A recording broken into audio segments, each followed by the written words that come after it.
그러면 이제 본격적으로 좀 이야기를 해볼 텐데요. 네. 사실 이게 처음에 뭐 11위평선 뭐 이렇게 이야기 시작한 것은 시장에서 일반적으로 하는 것들을 그냥 한번 관심 유도 차원에서 시작한 부분이 많아요. 그리고 왜 주식을 처음에 시작하는데 기업의 내용이나 또 재무제표를 이야기 안 했을까라고 생각할 수도 있거든요. 그거는 이제 방식이 여러 가지인데 예전에 기업의 재무제표 먼저 들어가니까 아무도 안 하더라고요. 결국에는 끝에서 포기하더라고요. 다. 그래서 일단 사고 파는 걸 먼저 알려드리고 내 돈이 들어가 있을 때 관심이 가거든요. 그 회사에. 그래서 이제 일단 순서는 이렇게 했는데요. 뭐 방법은 뭐든 먼저 하든 상관없다고 봐요. 그리고 오늘 이제 기술적 분석에 대한 어떤 내용들을 이제 좀 해볼 텐데 일단 다른 걸 다 지워볼게요. 다 지워버리고 이게 델리트 한번 눌러주세요. 다 지워주세요. 보통 그냥 이게 있는 그대로의 가장 사실이겠잖아요. 오늘 현재 진짜 가격.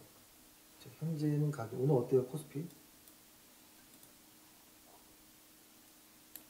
지금 조금씩 이게 좀 이렇게 좀 위에 방향상, 있네요. 네. 위에 있긴 하네요. 그때 이만큼 떨어졌는데 이만큼 위에서 시작하네요. 그러면 다른 분석이 필요가 없어요, 사실. 이게 허기사에 집약해 놓은 거니까. 예, 이게 있는 그대로예요. 아, 저번 주보다 오늘은 무슨 일이 있었는지 모르겠지만 시작은 좋다. 엄청 갑자기 좋아졌구나. 갑자기 여기서 이만큼 점프해서 그죠. 근데 여기에서 무언가를 자꾸 긋고 뭔가 만들고 하는 것이 어떤 정당성을 좀 이렇게 나름 부여하려고 하는 것 같은데 시장에서 이제 나중에 책을 권할 때 보면 그 주식 그 아주 신기한 게 있어요. 기술적 분석에 관련해서 이야기하는 사람들을 얘기를 들어보면 찰스 다우라든지 나중에 다 볼 거예요 그런 책들을. 찰스 다우나 뭐 엘리어트라든지 뭐 나중 그다음에 뭐 일본 사람인 뭐 일목산이라든지 뭐 윌리엄 디겐, 윌리엄 오닐 뭐 여러 가지 사람들이 있거든요. 존 볼린저 뭐 이런 식으로. 근데 이 사람들이 하는 말들이 결국엔 같은 위치를 바라보고 있더라는 것이 좀 시간이 지나면 신기해요. 예를 들어서 뭐 찰스 다우가 얘기했던 어떤 논리상에서 이 사람은 여기가 매수해야 되는 곳이다. 이렇게 오던 시장이. 그러면 윌리엄 오닐이라는 사람은 다른 논리로 얘기하는데 결국엔 여기서 매수하래요. 또. 그리고 일목균형표라는 사람도 다른 논리로서 자기 이론을 설명하지만 매수 시점은 거의 비슷해요. 또. 이런 부분들이 나중에 겹치는 부분들이 생겨요. 그래서 근데 그러면 이 사람들이 가장 처음에 어떤 부분에 대해서 고민을 하다가 같은 지점으로 갔을까를 찾는 거잖아요. 그랬을 때 그 사람들도 처음에는 아무것도 없는 거에서 시작하는 확률이 높거든요. 그래서 우리도 아무것도 없이 한번 해보는 겁니다. 여기서 무언가를 찾아보는 거예요. 괜히 의미를 부여해보는 거예요. 자, 갑자기 좀 이상해지죠? 만약에 예를 들어서 GS 홈쇼핑이다. 그냥 쳐볼게요. 여기서 이제 시작할 게 맨 처음에 시작하는 게 여기 L이라고 표시된 게 여기 있나요? 네. 누르는 거랑 누르지 않는 거랑 이 차이가 있죠. 그렇죠? 여기서 많이 해볼게요. 여기는 L이 안 눌러져 있죠. 네, 둘 다. 이거를 만약에 여기 거래량을 지워보면 똑같은 차트여야 하는데 잘 안 보여서 다른 회사. 체크가 안 해.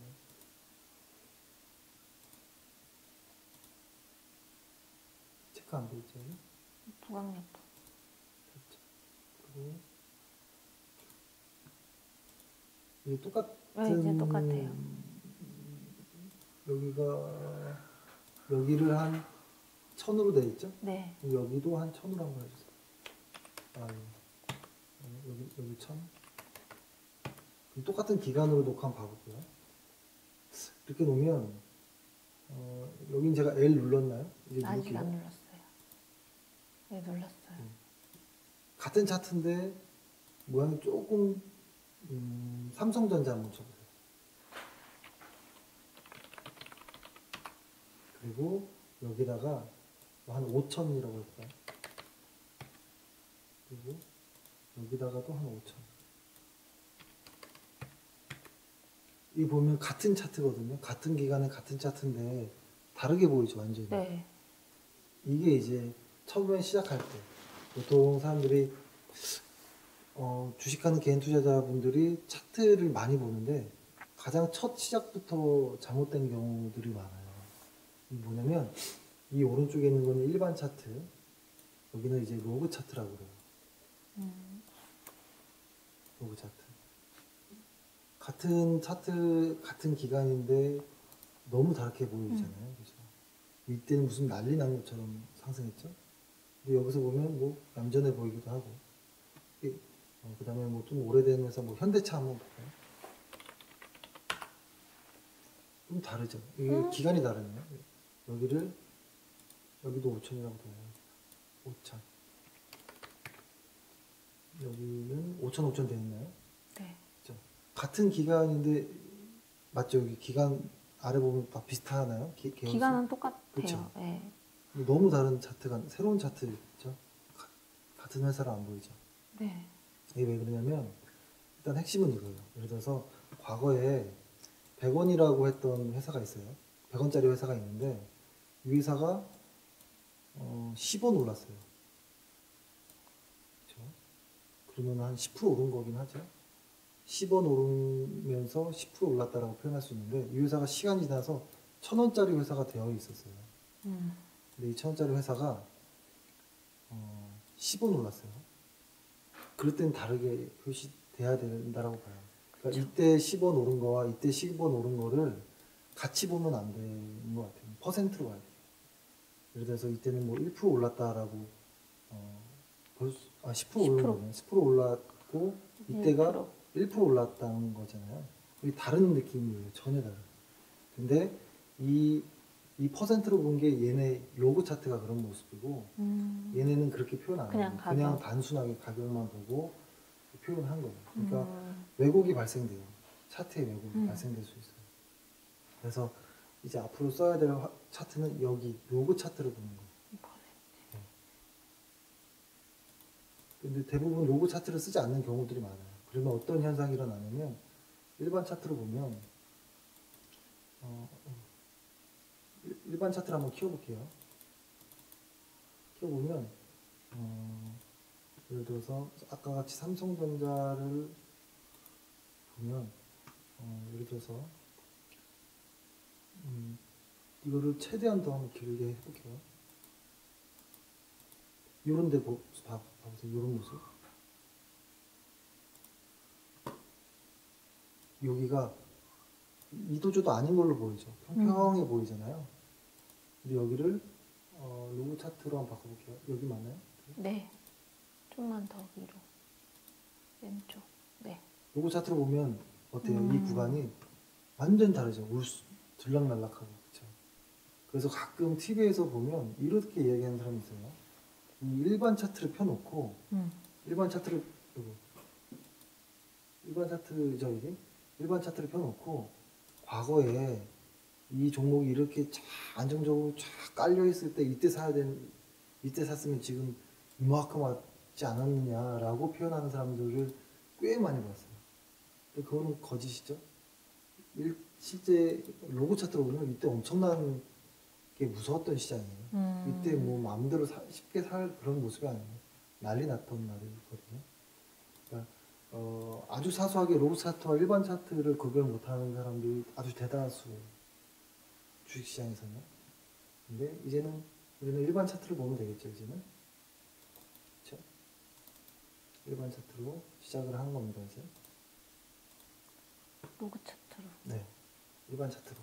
그리고 다음에는 사실 주간 차트, 월간 차트 이런 것들을 봐야 되는데 주간 차트, 월간 차트도 뭐 비슷한 거예요. 예를 들어서 일간 차트라고 하면 하루 동안의 모습을 하나의 캔들에 담는 거잖아요. 그래서 예를 들어서 이렇게 보면 좀 더 확대해 보면 요 봉 하나가 하루잖아요. 하루. 그러면은 주간 차트는 월화수목금 예를 들어서 여기가 월요일이면 월화수 요 5개의 봉을 음. 하나의 캔들로 표현한 거예요. 그러면 시작가가 여기고 종가가 여기. 요거에 대한 차트는 이렇게 생기겠죠. 이렇게 생기고 여기 이제 윗꼬리가 달리는 요 5개를 주간 차트로 하나로 묶어버리는 이런 거겠죠. 월간 차트도 마찬가지예요. 한 달치의 거를 하나의 캔들로 표현하는 거. 그래서 사실은 뭐 월간 주간도 다음엔 한번 보는데요. 오늘은 여기서 그 니콜라스 다비스 그 책을 읽고 있잖아요. 네. 어디까지 보셨어요? 지금 거의 초반이에요. 초반이요? 뉴욕 거래로 넘어가셨어요. 근데 이제 그 사람이 이야기한 것이 아주 가볍게 읽을 소설 같은 내용이지만 아주 큰 획을 그은 내용이거든요. 그 내용 자체가 뭐냐면 뭐 이런 겁니다. 시장에 어떤 수많은 어떤 논리들이 분명히 존재할 텐데 그거 전에 제가 너무 편식을 한 것 같아요. 예를 들어서 캔들 차트 지금 보는 게 캔들 차트예요. 네. 근데 이거를 더블 클릭해 보면 여러 차트들이 종류가 나와요.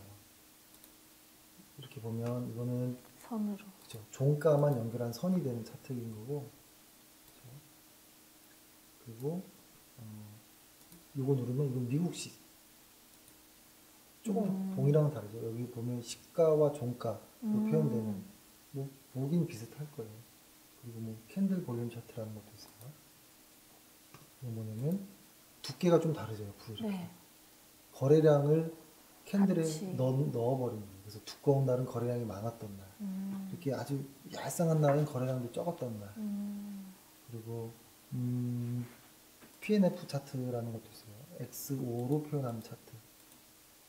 그리고 이거는 너무 작아서 뭐 여러 가지 차트의 패턴들이 있어요. 이것도 차트예요, 하나.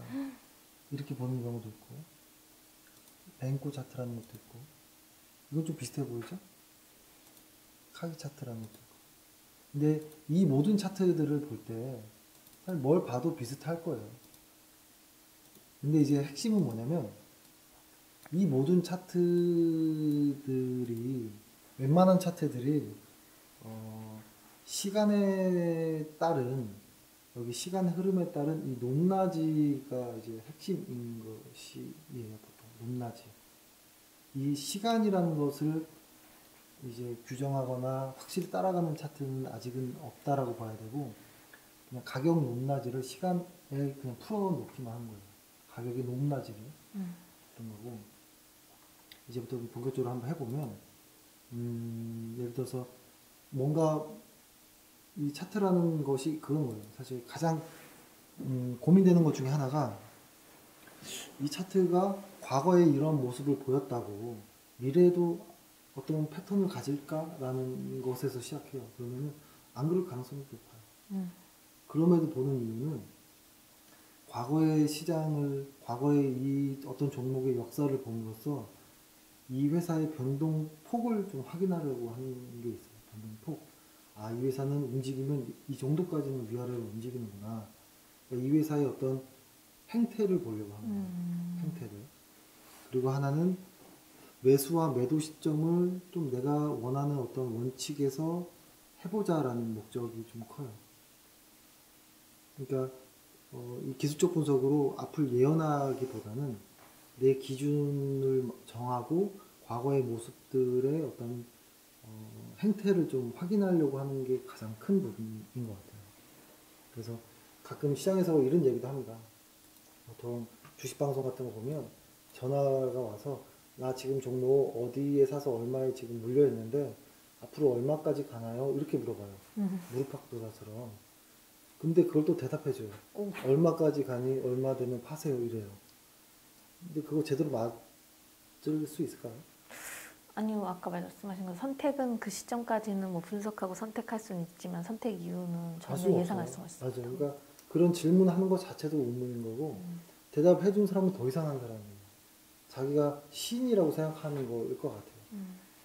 혹은 그 사람이 정해놓은 어떤 기준 안에서 이 정도까지는 가보지 않을까요? 라고는 뭐 해볼 수 있겠죠. 근데 거의 확정적으로 여기까지는 버팁니다. 뭐 여기까지는 뭐 이렇게 좀 확정적으로 뭐 몇 달 정도 후면 어디까지 가면 매도하세요 이렇게 얘기하는 사람도 많아요. 근데 저는 그게 좀 위험해 보이는 것 같아요. 그렇게 얘기하는 거 자체가. 시장에서 보통 흔히 얘기할 때 최근의 모습만 좀 봐볼게요. 삼성전자. 그러면은 보통 이런 경우들이 시장에서 보통 어떤 것들을 가장 많이 괜히 의미를 부여하는 거예요. 이런 기술적 분석, 이런 차트 분석은 의미가 없는데 의미를 부여하는 거예요. 그게 이제 신기한 건데 봐보세요. 만약에 이제 서서히 알려드리겠지만 예를 들어서 뭐 흔히 많이 하는 게 이 회사는 이러한 어떠한 기준 어떤 선을 걷을 때 이러한 기준선에서 계속 이렇게 여기 이거 선으로 해놓으셔서. 예.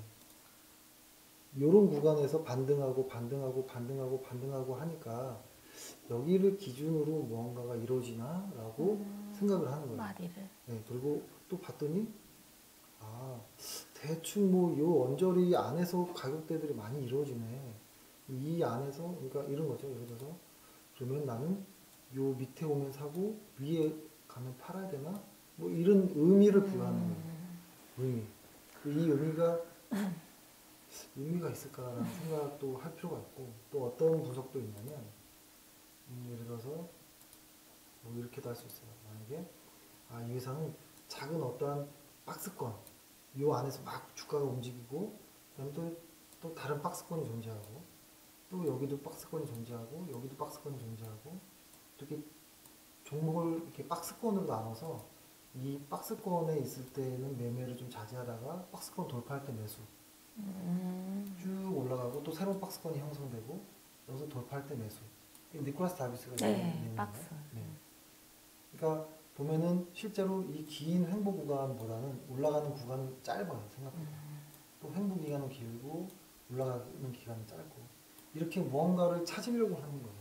과거의 어떤 패턴에서 새로운 무언가를 찾으려고 하는 것인데 이게 의미가 있나 이렇게 또 생각해 보면 미래는 다를 수 있잖아요. 그쵸. 속임수도 있을 수 있고 가짜도 있을 수 있고 그럼 이걸 믿어야 되나 또 고민이 돼요. 그리고 여러 가지들을 이제 하나씩 다 설명드리긴 할 건데 이제 핵심은 그건 거예요.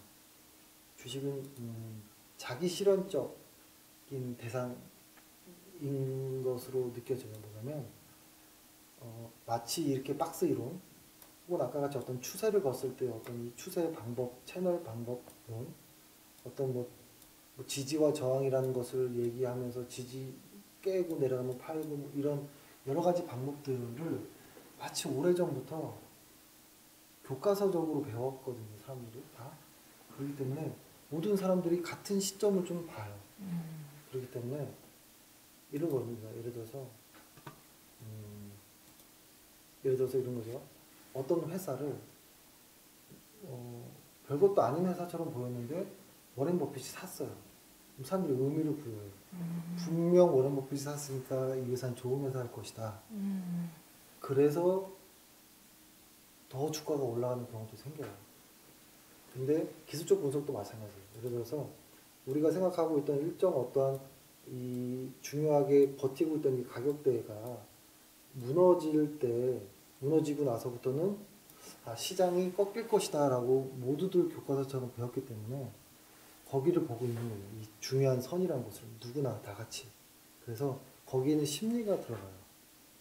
심리가 들어가서 거기를 깨면 사람들의 심리도 같이 무너져요. 그러니까 어떻게 보면 지금 거의 이 추세 어떤 선들 그리고 아까 그 어떤 그 박스들은 심리의 그 어떤 덩어리들이에요. 그 심리. 그러니까 결국은 심리 분석이라고 봐도 무관할 수도 있어요. 이 기술적 분석이라는 것은 사람들의 심리. 모두가 원하고 있던 모두가 그럴 것이야라고 했던 그 심리를 이 방향으로 가는지 그 방향을 역으로 가는지에 대한 이야기들이에요.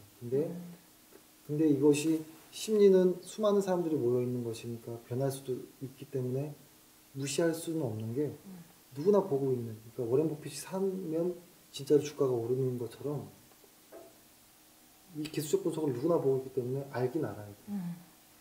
완전히 무시할 수도 없고 완전히 맹신할 수도 없는 뭐 이런 것이죠. 그래서 가장 처음에 보통 배우는 게 이런 추세선들이에요. 아까 지금 관심 있는 종목에서 해볼게요. 뭘로 봐볼까요? 여기서 저 주유 그때 아까 말한 것처럼 SO일.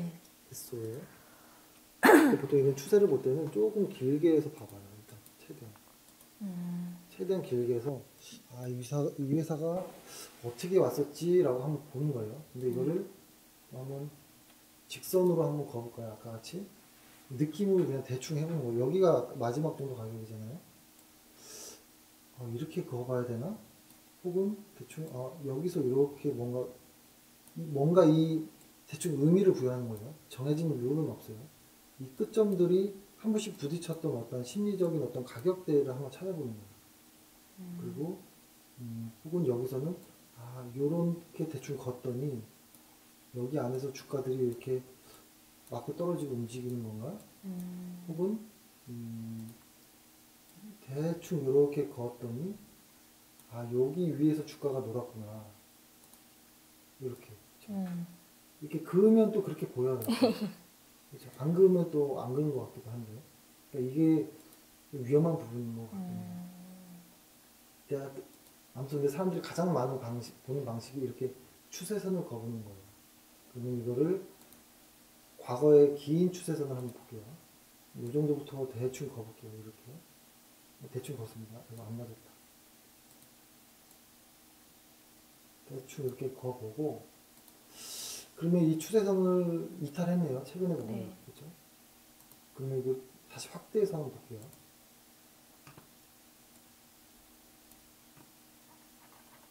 확대해서 보면, 확대해서 다시 보면 어때요? 여기 이 확대한 곳 안에서도 뭔가 이렇게 추세선을 이렇게 뭔가 이렇게 그을 수 있을 것 같은 이런 느낌도 나죠.